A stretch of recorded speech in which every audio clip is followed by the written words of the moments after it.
ఎవరైతే పక్షపాత రహితంగా వ్యవహరించాలనో, పక్షపాత ధోరణితో ప్రవర్తించకూడదో స్పీకర్ స్థానంలో ఉన్నటువంటి అయ్యన్న పాత్రుడు గారు, ఆయన చేసినటువంటి వ్యాఖ్యలు చాలా అభ్యంతరకరంగా ఉన్నాయి.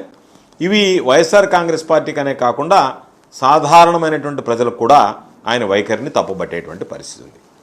ఆయన మాట్లాడుతూ అమరావతిని రాజధానిగా ప్రకటించేటువంటి ఈ సమావేశంలో 11 మంది వైఎస్ఆర్ కాంగ్రెస్ పార్టీ శాసనసభ్యులు వచ్చి దాన్ని బలపరిచి వాళ్ళు చేసినటువంటి తప్పుకి ప్రాయశ్చిత్తం చేసుకొని ఉంటే బాగుండేదనేటువంటి ఏదైతే వ్యాఖ్యలు చేశాడో, ఒక విధంగా చెప్పాలంటే స్పీకర్ వ్యాఖ్యలు అనేటువంటివి అవి నిజంగా కూడా ఆయన దిగజారుడుతనానికి నిదర్శనంగా మేము భావిస్తున్నాం. ఎందుకంటే స్పీకర్ స్థానంలో కూర్చున్నటువంటి వ్యక్తి సభలో లేనటువంటి సభ్యులను ఉద్దేశించి మాట్లాడినటువంటి తీరు కానీ విధానం కానీ అది ఎవరు కూడా సమ్మతించేటువంటి పరిస్థితి ఉండదు. ఎవరు కూడా వాటిని స్వాగతించరు. ప్రతి ఒక్కరు కూడా వాటి పట్ల ఎంతో కొంత వాళ్ళకి సంబంధించినటువంటి వాళ్ళ స్థాయిలో దాని మీద వ్యతిరేకత కనపరిచేటువంటి పరిస్థితి ఉంది. అయితే స్పీకర్ చెప్పినా మరొకరు చెప్పినా దీనికి సంబంధించి వైఎస్ఆర్ కాంగ్రెస్ పార్టీ కొంత దాని మీద వివరణ ఇచ్చాం. ఇప్పటికే దాని మీద ఇప్పటికి కూడా మేము అనేక సందర్భాల్లో వివరణ ఇస్తున్నాం. మేము స్పష్టంగా చెప్పేటువంటి విషయాలు, అమరావతి విషయంలో వైఎస్ఆర్ కాంగ్రెస్ పార్టీకి వేరే ఆలోచన లేదు. అమరావతిని రాజధానిగా తీసేస్తున్నామని ఎప్పుడూ చెప్పలేదు. అమరావతి కూడా రాజధాని నిర్మాణంలో ఒక భాగమేననేటువంటి మాట గతంలో చెప్పాము, తర్వాత చెప్పాము, మరలా కూడా దాన్ని స్పష్టం చేయడం జరిగింది. అయితే చంద్రబాబు నాయుడు నాటకమంతా ఆయనే అమరావతిని ఉద్ధరించినట్టు, ఆయనే అమరావతికి సంబంధించి ఈరోజు అమరావతి అనేటువంటిది చంద్రబాబు నాయుడికి ఆదాయ వనరుగా, బంగారు బాతుగా మారింది. కాబట్టి దాన్ని అడ్డం పెట్టుకుని చంద్రబాబు నాయుడు ఏదో ఒక విధంగా తాను ఏదో చేస్తున్నాననేటువంటి భ్రమలు కల్పించేటువంటి ప్రయత్నంలో భాగమే ఈరోజు చంద్రబాబు నాయుడు ఏర్పాటు చేసినటువంటి ఈ శాసనసభ యొక్క ఉద్దేశం, శాసనసభని ఆయన ఈరోజు సమావేశపరచడంలో ముఖ్య ఉద్దేశం. మేము అడిగేటువంటి ప్రశ్నలకి అయ్యన్న పాత్రుడు గారు సమాధానం చెప్తారా, చంద్రబాబు నాయుడు గారు చెప్తారా, ఇతరులు ఎవరన్నా చెప్తారా, పవన్ కళ్యాణ్ చెప్తారా నాకు తెలియదు. కానీ చంద్రబాబు నాయుడు గారు అనేక సందర్భాల్లో మాట్లాడారు. 2028లో లోపలనే మేము అమరావతి నిర్మాణం పూర్తి చేస్తామని. నీ ప్రభుత్వం 2029 దాకా ప్రజలు నీకు అవకాశం ఇచ్చారు, తర్వాత అవకాశం నీకు ఉండదు, అది వేరే విషయం. కానీ నువ్వు గడువు లోపలనే నేను అమరావతిని పూర్తి చేస్తాను, ఒక సంవత్సరానికి గడువు కన్నా మా ప్రభుత్వ గడువు తీరే ఒక సంవత్సరం ముందు కన్నా నేను పూర్తి చేస్తానని చెప్పినటువంటి పెద్ద మనిషి మరలా భవిష్యత్తులో ఇబ్బందులు తలెత్తకూడదు, ఇబ్బందులు రాకూడదని మాట్లాడుతున్నాడంటే నేను నాలుక మడతపెట్టి, నీ ఉద్దేశం అమరావతి నిర్మాణం పూర్తి చేయడంలో లేదు. నీ శ్రద్ధ అంతా అమరావతి నిర్మాణం పేరిట ఏ విధంగా మనం కలెక్షన్లు వసూళ్లు చేసుకోవాలనేటువంటి ఆలోచన ఈరోజు స్పష్టంగా కనపడుతుంది. మీకున్నటువంటి ద్వంద్వ వైఖరి, కాంట్రడిక్టరీ స్టేట్మెంట్స్. ఒకసారేమో 2028 కల్లా పూర్తి చేస్తానని, ఈరోజు తీసుకొచ్చి భవిష్యత్తులో ఇబ్బందులు రాకుండా చేస్తున్నానంటే 2029 తర్వాత కూడా అమరావతి నిర్మాణం కొనసాగుతుంది, ఇప్పటికి నేను పూర్తి చేయడం లేదనేటువంటి మాట నువ్వు చెప్పదలుచుకున్నావు. దానికి సంబంధించి ఏ వర్గానికి మేలు చేసావు చంద్రబాబు? మొదట్లో నువ్వు తీసుకున్నావు, వాళ్ళకి ప్లాట్లు వేసిస్తున్నావు, రైతుల దగ్గర పొలాలు తీసుకుని ఆ పొలాలు కొన్ని చెరువుల్లో వెళ్ళిపోయాయి, కొన్ని కుంటల్లో ఉన్నాయి, కొన్ని లోతట్టు ప్రాంతాల్లో ఉన్నాయి. వాళ్ళ ప్లాట్లు ఎక్కడున్నాయో తెలియదు. ఇప్పటి వరకు వాళ్ళకి ప్లాట్లకు సంబంధించినటువంటి ఆ ప్లాట్లు వేసి వాళ్ళకి ఇచ్చినటువంటి పరిస్థితి లేదు. కాబట్టి వాళ్ళందరూ అయోమయంగా ఈరోజు రకరకాలుగా మాట్లాడుతుంటే, ఈరోజు ఎవరు వ్యతిరేకిస్తే నువ్వు ఈ తీర్మానం చేస్తున్నావు, ఎవరు దాన్ని లేదు మేము దానికి వ్యతిరేకమని మాట్లాడితే నువ్వు ఆ తీర్మానం చేస్తున్నావు.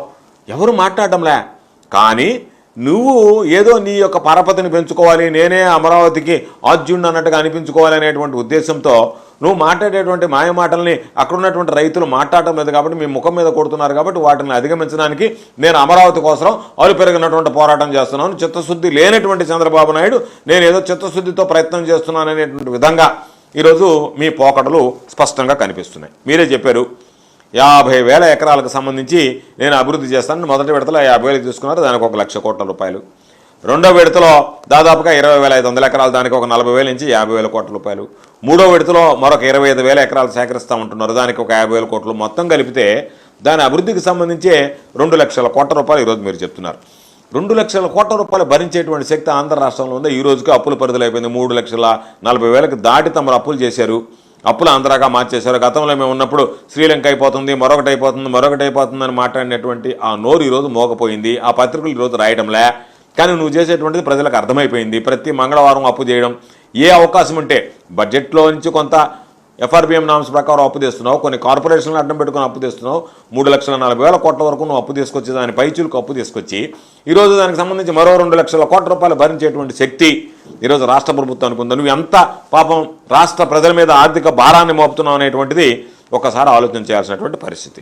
అసలు పనులు చేయకుండానే కేవలం గ్రాఫిక్లో చూపించి వాటికి సంబంధించినటువంటి ఎక్కడికి పోయినా కూడా ప్రపంచ స్థాయి రాజధాని అమరావతి, ప్రపంచ స్థాయి రాజధాని అని చెప్పి ఏ దేశానికి పోతే ఆ దేశ రాజధాని పేరు చెప్తా దానికి డిజైన్ల పేరుతో ఇప్పటికే 400 కోట్ల రూపాయలు ఖర్చు చేయడం తప్ప అమరావతికి సంబంధించి తమరు చేసినటువంటి అభివృద్ధి చూస్తే ఏమన్నా చేసావో అమరావతి విషయంలోనంటే టెండర్లో నీ అనుకూలం వాళ్ళకి వేయించుకోవడం, 4% ఎక్సెస్కి దాదాపుగా ఒక స్క్వేర్ ఫుట్ రేట్ ఏదైతే ఉందో దాన్ని 11,000 రూపాయలు, సాధారణంగా 4,000 రూపాయలకు వచ్చేటువంటి దాన్ని 3 రెట్లు అధికంగా ఈరోజు నీ ధనదాహానికి వైఎస్ఆర్ కాంగ్రెస్ పార్టీ ఏదైతే గతంలో నుంచే ప్రశ్నిస్తూ ఉందో, జగన్మోహన్ రెడ్డి గారు ప్రశ్నిస్తూ ఉన్నారో, అయ్యా అమరావతి పేరిట ఎక్కడ లేనటువంటి అవినీతి జరిగింది అని చెప్పని ఈరోజు అది వాస్తవం అనిపిస్తుంది. దాని నిర్మాణం పేరుతో ఈరోజు 47,000 కోట్ల రూపాయలు తీసుకొచ్చి ఆ 47,000 కోట్ల రూపాయలలో ఎక్కడా కూడా నీకు పారదర్శకంగా కనిపించేటువంటి పరిస్థితి లేదు. అన్నీ కూడా చూస్తే వాటికి సంబంధించి గతంలోనే మీకు వచ్చున్నాయి. దానిలో మీరు డబ్బులు దాదాపుగా 2,000 కోట్ల రూపాయలు మీ పిఏ శ్రీనివాస్ ద్వారా ఈరోజు దానికి సంబంధించి మిస్అప్రాపరేషన్ జరిగింది, నిధులు మీరు బోన్ చేశారని చెప్పి ఇన్కమ్ ట్యాక్స్ కూడా నోటీసులు జారీ చేయడం జరిగింది. కాబట్టి నేను సెల్ఫ్ ఫైనాన్సు దీన్ని ఎవ్వరు లేదని కన్ను ఆర్పకుండా చెప్తాడు, ఇది self finance city, self finance capital అని. ఏ విధంగా సెల్ఫ్ ఫైనాన్సు? ఈరోజు 47,000 కోట్ల అప్పులు తీసుకొచ్చి ప్రజల మీద మరింత భారం వేస్తా, బయట నుంచి అప్పులు తీసుకొచ్చి వాటిని డొంక తిరుగుడు విధానంలో నువ్వు బోన్ చేస్తా, ఏదో ఒక విధంగా వాటికి సంబంధించినటువంటి దాంట్లో నువ్వు బలపడుతున్నావు తప్ప అమరావతి రైతులు బలపడడం లేదు, అమరావతి ప్రాంతం బలపడడం లేదు, అమరావతి రాజధానిగా మారేటువంటి అవకాశాలు కూడా స్పష్టంగా కనిపించేటువంటి పరిస్థితి లేదు. ఈరోజు నువ్వు కనెక్టివిటీ అన్నావు, ఏమి కనెక్టివిటీ ఉంది? ఏమి కనెక్టివిటీ లేకుండానే గతంలో నువ్వు చెప్పినట్టుగా ఏదైతే 1,000 కోట్ల రూపాయలు దారదత్తం చేసి దారబోసి దాంట్లో మరల తమరు భోంచేసి ఏదైతే ఇన్కమ్ ట్యాక్స్ నోటీసులు ఇచ్చి మీరు అందరూ అవినీతికి పాల్పడ్డారన్నా దాదాపుగా దానిలో 1,000 కోట్ల రూపాయలు ఖర్చు పెట్టి అన్ని టెంపరీ సచివాలయం, temporary assembly building, temporary high court అని చెప్పి దానిలో ఒక దోపిడీ జరిగింది. మరలా ఈరోజు కొత్త దోపిడీకి తెరతీశారు మీరు.